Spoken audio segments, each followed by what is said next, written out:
It's gonna be awkward for me talking to the camera. You right here. Action. Several years ago, I got the surprise opportunity to buy my wife into a $100,000 poker game, and I took it. At the time, there was a private game that ran at Aria regularly, usually 300, 600, sometimes 500, 1K, somewhere between $50,000 to $200,000 buy-in. So I was at the Aria playing a high-stakes poker game, and a friend pulled me aside. We have a seat for Farah in the big game if she wants to play. I mean, I was pretty confident you'd be a favorite. That game's softer than 510. I don't know about 2. It's probably not softer than 2.5, but I think softer than 510 usually. Yeah. So, yeah.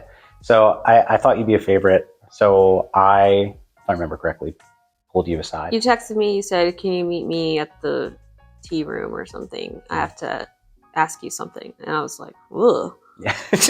yeah. Weird." So I got up for my game, and you had like 8 cranberries.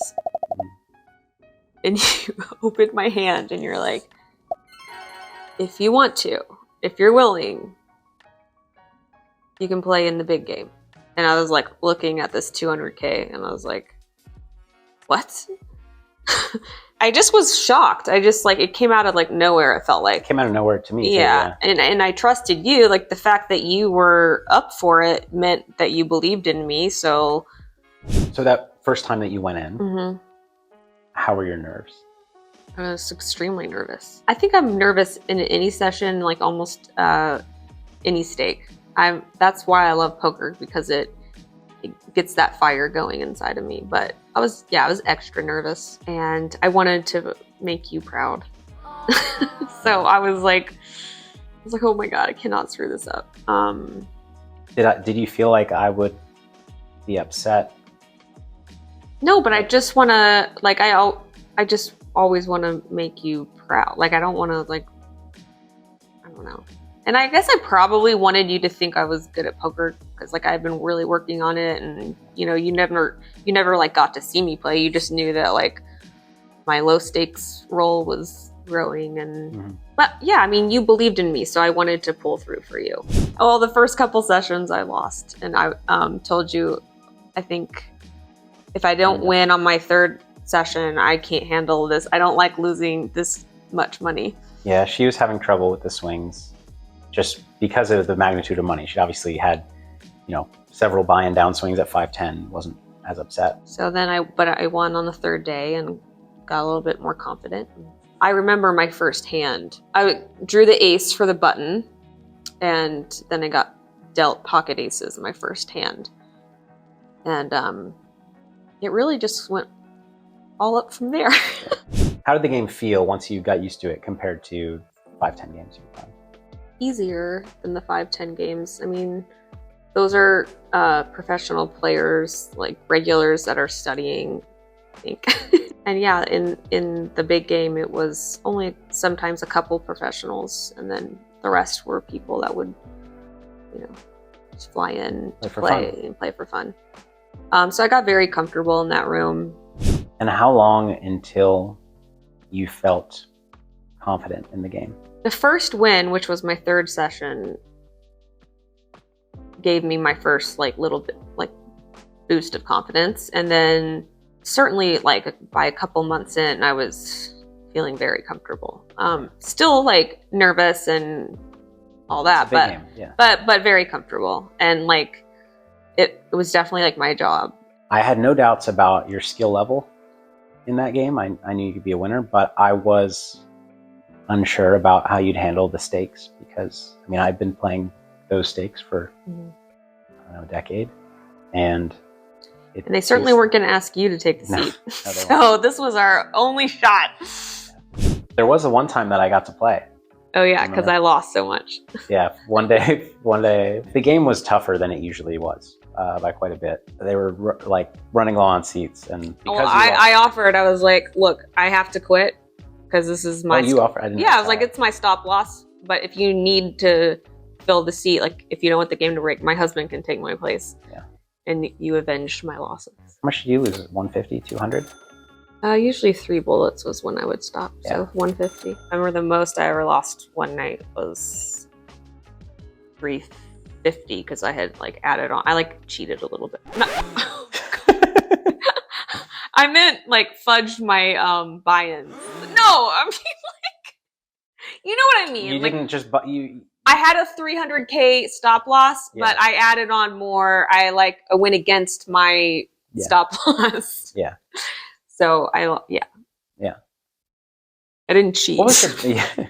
But once you become immune to those stakes, like even though years have passed, and if I sat down at a high stakes game tonight, the stakes wouldn't freak me out because like you become immune, and then you can kind of stay immune. I think so too. Yeah. There'll be some nerves. Yeah, nerves. Yeah, well, I'm nervous anytime I play. So yeah, but yeah, you get used to it when you play stakes that are meaningful but not crazy. It doesn't take as much effort to view the chips as chips, and it's just a game. The chips are my tools in the game, and my decisions have nothing to do with the use of the money in the real world.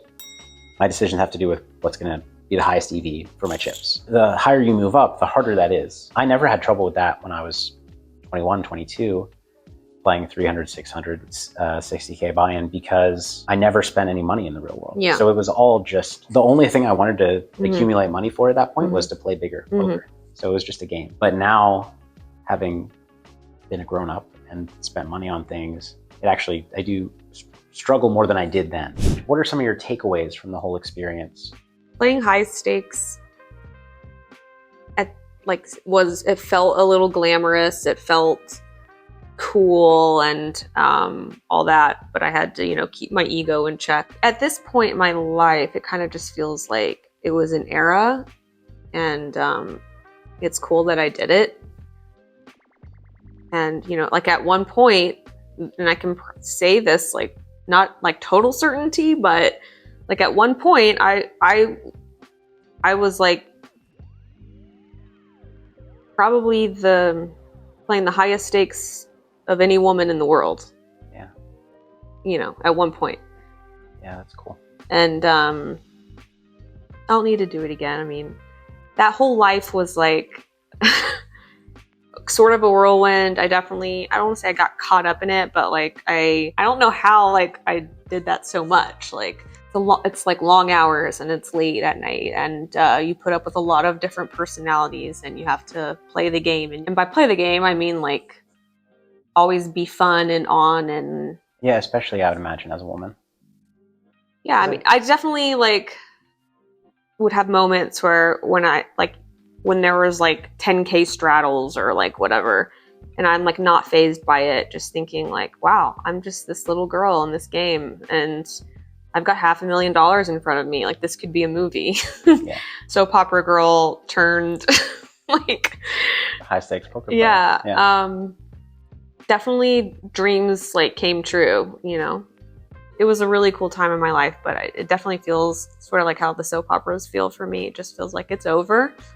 And I can look back on it and like, I did that. Yeah. One thing that I love about poker is that it doesn't matter where you come from. It doesn't matter your education level. Yeah. Just if you put up the money, you can compete with everybody else. And then the best man or woman on average wins.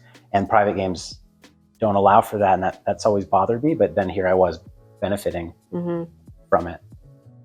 And so it was kind of yeah, it makes you feel like hypocritical and like it made me feel yucky at times. Like there would be pros that walked into the room and there's clearly a seat open, and why can't they sit down?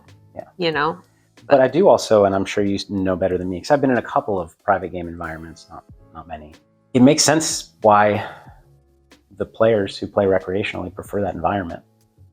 Oh yeah. I think like it's a much nicer environment. Oh yeah. They're catered to, and they also have some control over who's in the game. Like there was a time that you weren't allowed to play for a while because one of the players thought you were too good. I don't know if it's because I'm a mom now or whatever, but I don't like the politics of like, well, someone worse just walked in, so you have to get up. Bye. Nope. Go take a walk. Yeah. And then you're like, oh God, that person just, am I going to have to get up? And like, I just put on my hair and my makeup and I just drove here, and oh my God, am I going to lose my seat after 10 minutes? It's like, it's a little bit crazy, but I don't don't know. I don't think it's going to change. So before all of that, one of my kind of associations, the perception of private game hosts, it was pretty negative because I thought a lot of them were kind of hustling people. Mm-hmm. And there are many private games that are cheated. There are private games that are, well, things go on. But in that game, and the game I played, I got exposed to responsible and honorable private game hosts. Mm-hmm. And through seeing that, I gained a lot of respect for how hard of a job it is. Yeah. I kind of thought it was... Could never. Yeah. Could never do it. I thought it was kind of an easy gig. Mm-hmm. It's hard. It's hard. It's really hard. All those people and people's schedules, people's personalities, demands, desires, settling disputes, quirks, money, fun, all of it. If somebody doesn't pay and there's like a credit situation, it's on you. Yeah, I mean, I totally agree with your sentiment there. Like, there are definitely some private game hosts out there, ones that we know and we're associated with, were really trustworthy and stand up and honorable and made us feel secure, and yeah. And then there are ones that aren't. But that's just with anything or any profession. Yeah, I mean, there's going to be good guys and bad guys. Yeah. And good girls and bad girls. Yeah, that was sexist. All right, I don't think we need an outro. That's a great outro. I don't think we need an outro. Like and subscribe.